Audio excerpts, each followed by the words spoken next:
Hilltops, summits, a vision of the self.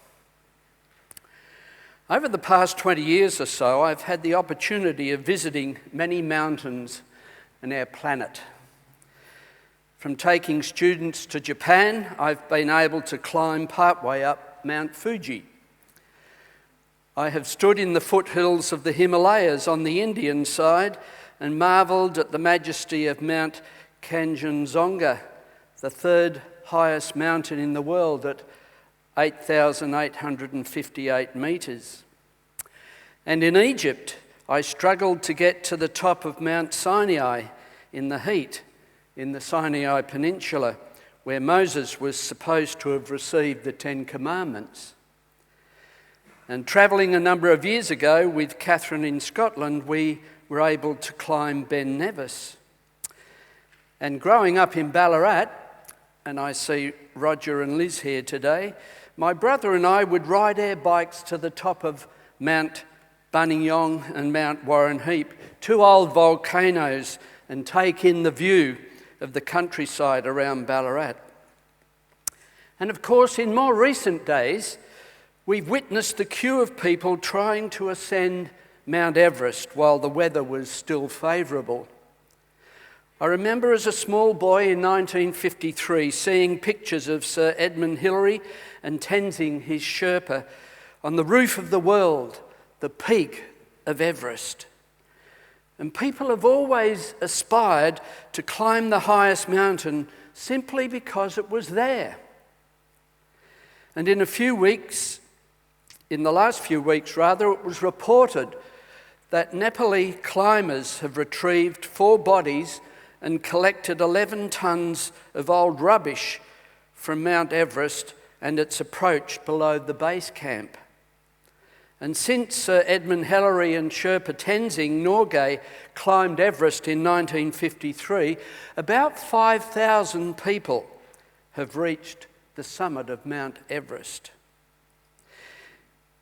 Recently, I read David Brashear's book called High Exposure. And this is what he writes in the first few lines at the beginning of his book. As a mountain climber, I've always felt more drawn to the top than driven from the bottom. I was 12 years old when I came upon the famous picture of Tenzing Norgay standing atop Mount Everest. And from that moment on, I equated climbing Everest with humankind's capacity for hope. Indeed, there is nothing so exhilarating, so purifying as standing on the summit more than 29,000 feet above the sea, surveying the planet below. And before May 1996, he said I'd climbed Everest twice, and each time I'd experienced the singular sense of rebirth that the mountain has to offer. But Everest also offers the finality of death. On the morning of May the 10th, my Everest IMAX filming expedition resolved to go up the mountain and help bring down survivors of an icy calamity that left 8 people dead. Why did we stay on and ascend the mountain once more? And he goes on to say, on reflection, I think it was because I felt a strong kinship not only with the dead, but with the mountain itself. I wanted to prove that Everest was, in all of its grandeur, an affirmation of life and not a sentence of death. So mountains, of course, stand for strength and stability, for dominance and power. To stand at the base of a great mountain and to look up is, of course, to experience awe and wonder. And in Celtic spirituality, hilltops are regarded as sacred space because hilltops afford a view, a fresh perspective of the land from which we have come. And when we've reached the top of that hill, new insights into the journey that lay ahead. In our text from Mark 9, we have a little band of hikers in first century Palestine. There is Jesus of Nazareth and three of his friends, Peter, James and John. And they're invited to climb the mountain. And then on the mountain, when they're at the top, two figures appear. Traditionally, they are the two important figures of the Old Testament that represent the law and the prophets. The history of Israel condensed into two leading characters. And they point in the direction of the end time, as was widely believed at the time of Jesus that a prominent figures of Old Testament history would appear at the end of this world and play a part in the events leading up to it. This end time is now being ushered in through Elijah. And in Mark, the normal order of Moses and Elijah is reversed to that in Matthew's Gospel. And Peter is so overcome that he wants to make 3 shrines. And in his burst of energy, he wants to contain the spiritual vision in man-made structures. Isn't that typical of us? This is always the problem, that when we have some kind of exhilarating or spiritual experience, we want to make it permanent and build a structure so that it can remind us of that great experience that we've just had. But that's not what Jesus wanted to happen. Peter, of course, if he built these structures, he could then start a cult and point to the shrines that he had built. But we cannot hold on to these shrines. We have to walk back down the mountain to the valleys of our everyday lives, and there to live in the power and to live out the vision of what we have seen and known at the summit. What then is the significance of this story? As we grow older, which I'm sure all of us are doing, we can become more focused on our doubts about our faith in God. And yet, they can be the yearnings for the holy. Sometimes the bottom, of course, drops out of our lives. Moments of depression invade our souls, and a new dialogue between the self and the ego ensues.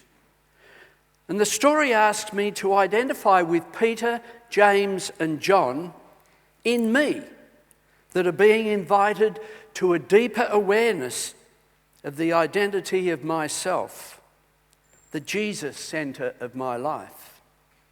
And on the mountain, there is this need to be open to a new revelation. And sometimes there's a desire, of course, to remain in that safe place, which is what Peter was trying to do by building those 3 shrines. But in the transfiguration of Jesus, he is offering us a new vision of the self. And the emphasis is on light, translucent light. The 2 people who appeared with Jesus on the mountain, Moses and Elijah. And if you give a search of the Jewish scriptures, will reveal, of course, that each of them had unusual deaths. Moses, said the book of Deuteronomy, died alone, was buried by God, and no one knew the place of his grave. Elijah's death was more elaborate. A fiery chariot drawn by fiery horses was said to come out of the heavens and fetch Elijah and take him directly into God's presence. Jesus himself was bathed in translucent light, which also was not unknown in the Hebrew scriptures. You may remember that when Moses came down from the sacred mountain in Exodus 34 verse 30, the text stated that the skin of his face shone. And this tradition of being connected to God's light began in the wilderness story, when the pillar of fire guided Israel by night and the pillar of cloud guided Israel by day. Both the fire and the clouds were symbols of that divine connecting light. So the hilltops of our lives provide the vision of all we dream of and hope for in life. Falling in love, the birth of our first child, starting a new career, reaching retirement, completing a project that we've been working on.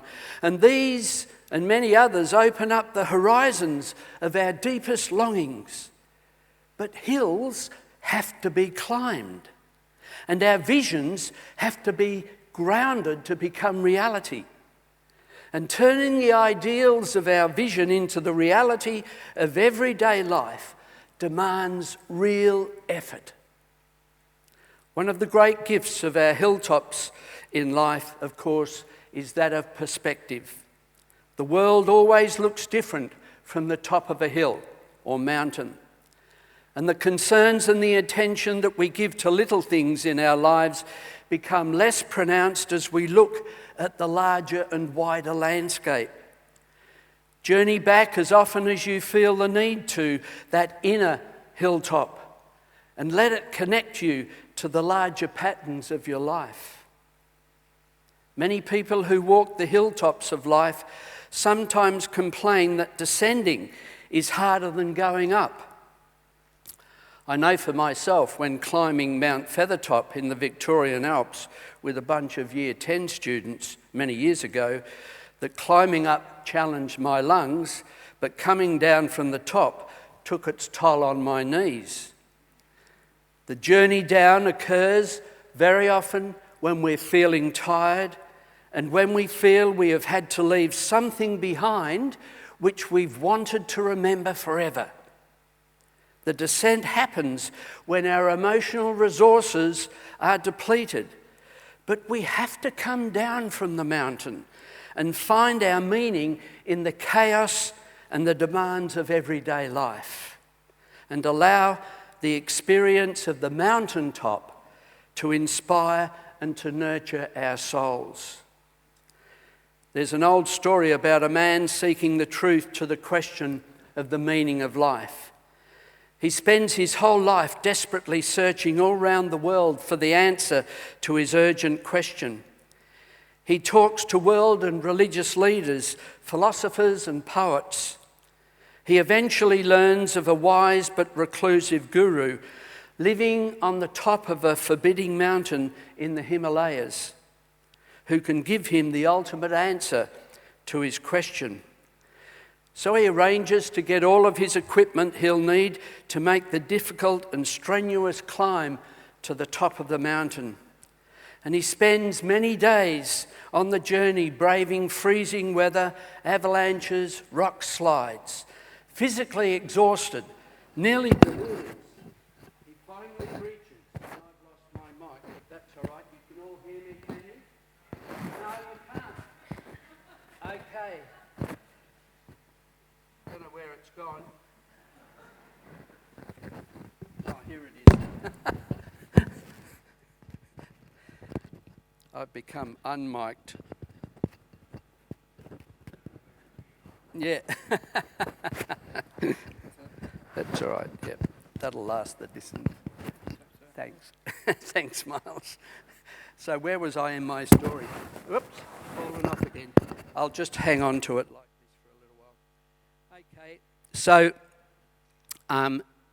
he'd finally got to the top of the mountain and encounters where the guru lives. And trembling with anticipation, he encounters the aged guru and humbly asks his question. "Oh, great wise man," he says, "what is the meaning of life?" And the guru pauses, contemplates the question for a little while, and then quietly answers, "The meaning of life is a bowl of cherries." And the young man is incredulous. He's astonished. He takes a step back and yells, "That's it? That's it? Life is a bowl of cherries?" And the guru says, "You mean it's not?" Think about it. In the last few sentences of his book, David Brashears paints a picture of the vision of the self from climbing mountains.